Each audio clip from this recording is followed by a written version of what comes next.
Bonjour à tous, je vous retrouve aujourd'hui dans une vidéo pour faire une petite confiserie de fête de fin d'année. Je vous propose aujourd'hui de réaliser un nougat. Alors, on ne va pas l'appeler nougat de Montélimar puisqu'on n'est pas forcément dans les pourcentages et dans les appellations réglementées où il doit y avoir un minimum de 30% d'amandes émondées ou 28% d'amandes et 2% de pistaches. Là, on ne va pas se soucier du poids des fruits secs. On va réaliser un nougat à l'aide de 2 notes batteur, une petite quantité parce que vous allez voir que c'est assez dur pour le batteur. Donc si on fait une trop grosse quantité, on va casser le moteur, on va casser le fouet, on va casser le matériel. Donc on va faire des petites quantités. On va le réaliser en plaques pour pouvoir faire des petits bonbons.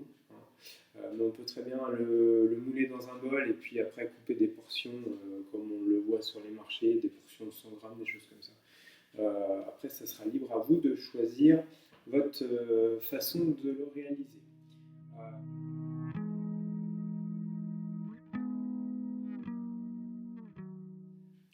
On va donc retrouver des blancs d'œufs qu'on va mettre tout de suite dans notre cuve.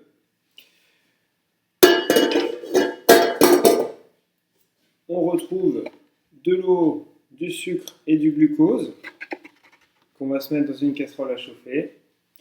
On retrouve nos fruits secs qu'on a pris le temps de torréfier au préalable. Alors, je vous rappelle, pour savoir si un fruit sec est torréfié, il doit être coloré à l'intérieur. Une amande, c'est blanche au départ. Si on le torréfie, là, vous voyez, j'ai une belle couleur homogène à l'intérieur. Pour une torréfaction, on va se mettre un four à 145-150 degrés pendant plusieurs minutes. Là, j'ai mis 30 minutes. Il vaut mieux faire des chaleurs douces plutôt qu'une chaleur agressive qui va cuire l'extérieur, qui va colorer nos amandes et qui ne va pas nous torréfier et développer les arômes de nos fruits secs à cœur. Là, on le voit bien que nos fruits secs sont bien torréfiés à cœur. Et on aura également aussi besoin de miel pour réaliser ce nougat. On va commencer tout de suite par faire chauffer notre sucre et le faire bouillir. Alors, quand notre sucre bout, avant de le cuire, on va le diviser en deux pour faire 2 temps de cuisson. Et là, le premier, je vais commencer à le faire cuire à 155 degrés. Une fois qu'il sera arrivé à 155 degrés, je stopperai la cuisson en incorporant mon miel que j'ai préalablement chauffé pour pas que ça fasse un choc thermique et que ça me fasse bloquer mon sucre. Donc on va incorporer le miel chaud dans notre sucre à 155 degrés. Et une fois qu'il sera à 150, qu'on aura mis le miel, on l'incorporera à nos blancs que je vais commencer à faire monter pour qu'ils soient mousseux quand le sucre sera chaud.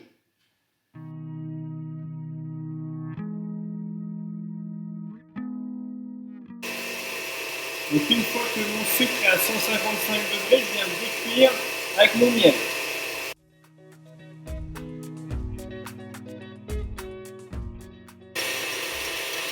Et je vais venir le verser enfilé dans les blancs qui sont en train de foisonner.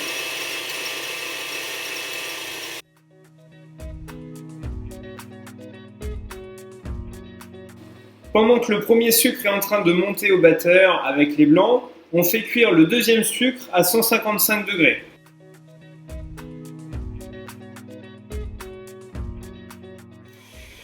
Et de la même manière, on va venir le verser sur notre premier mélange.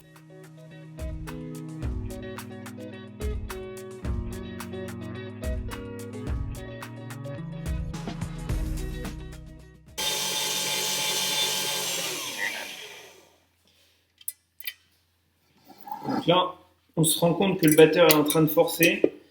Donc avant de tout casser, on va changer d'ustensile. Et donc passer du fouet à la feuille. Alors on se rend compte que l'appareil est lisse et brillant. Et là, en fait, on va le faire foisonner avec la feuille jusqu'à ce que jusqu'à ce que le sucre masse en fait et qu'on fasse foisonner ce sucre-là, qu'il devienne mousseux. Euh, c'est ce qui va aussi le rendre moins dur quand on va le déguster.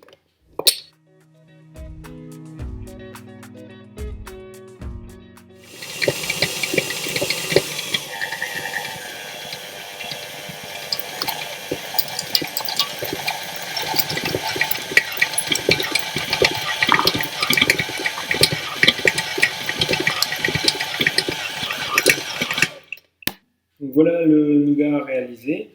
Euh, donc vous avez vu, le batteur force quand même pas mal, hein, donc faut pas hésiter à passer à la feuille assez tôt, quitte à ce que ça prenne un peu plus de temps après à, à foisonner à la feuille, mais ça force quand même moins avec la feuille qu'avec le fouet. J'ai préparé au préalable une feuille de papier azime. Alors c'est du papier comestible hein, qu'on n'est pas obligé de mettre. Vous pouvez aussi mettre entre deux feuilles de papier cuisson et puis il n'y aura pas de papier sur votre nougat. Moi j'en ai donc je l'utilise.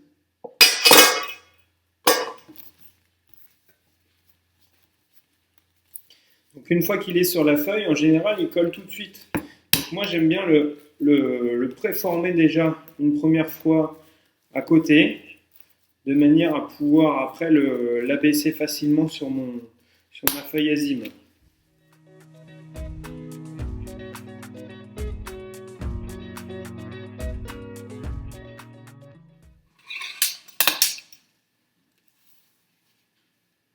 Voilà, donc ça, il ne nous reste plus qu'à le laisser refroidir et après on le portionnera en petits bonbons. Euh, on aurait très bien pu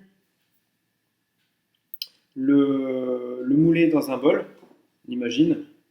Je filme mon bol au préalable, je tasse mon nougat dedans. Une fois qu'il est froid, je le démoule et je portionne sur des morceaux de 100 grammes comme on peut trouver sur les marchés de Noël.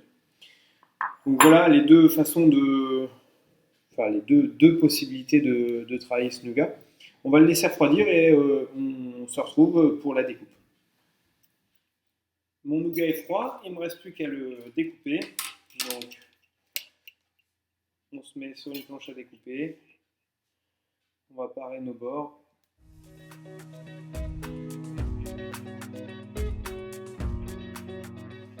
Donc on va tailler après des bandes.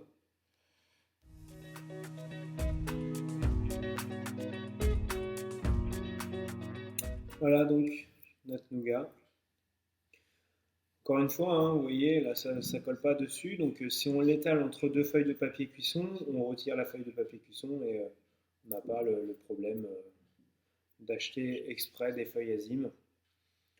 Après, si vous arrivez à en avoir, c'est plus sympa. Voilà. Voilà pour ce nougat. Un nougat mou, hein, il reste assez tendre. On ne va pas se casser les dents en le dégustant. J'espère que cette recette vous aura plu.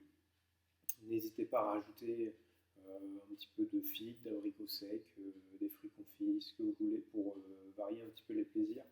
Mettre un peu d'arôme de café, un peu d'arôme de framboise, ce que vous voulez, pour varier les parfums. Et puis voilà. J'espère que cette vidéo vous aura plu. Et je vous souhaite de bonnes fêtes de fin d'année. Et j'espère à bientôt dans une prochaine vidéo.